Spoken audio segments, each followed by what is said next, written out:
உங்கள் நோன்பு முழுமையானதா இல்லையான்னு தெரியலையா? தெரிஞ்சுக்கணுமா? இந்த வீடியோ ஸ்கிப் பண்ணாமல் ஃபுல்லாக பாருங்கள். Okay, day 9 of 30 days of Ramzan.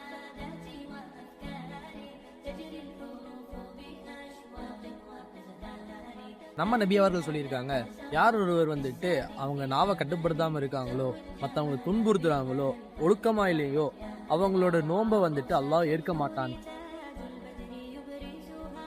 நோன்பு வைக்கிறதுக்கு நம்ம சாப்பிடாம இருந்தால் மட்டும் பத்தாதுங்க, நம்ம நாவையும் கண்ட்ரோலாக வச்சுக்கணும்.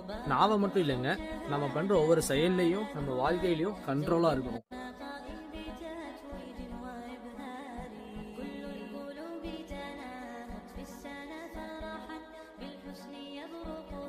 இப்போ வரைக்கும் இருந்தது எல்லாமே பரவாயில்ல போட்டோம். ஆனால் இன்னையிலிருந்து நல்லதையே பேசுவோம், மற்றவங்ககிட்ட நல்லாவே நடப்போம். இந்த ரமலானை முழுசாக கம்ப்ளீட் பண்ணுவோம். நம்ம சேனலில் நம்ம டெய்லியும் ஒரு ஹதீத்தை பற்றி நம்ம பேசிகிட்டு இருக்கோம். உங்களுக்கு ஏதாவது ஹதீத்தை பற்றி டீப்பாக எக்ஸ்ப்ளனேஷன் வேணும்னா அதை கமெண்ட்டில் மென்ஷன் பண்ணி கேளுங்க. உங்களுக்காக நெக்ஸ்ட் இதில் அதை பற்றி பேசுகிறேன்.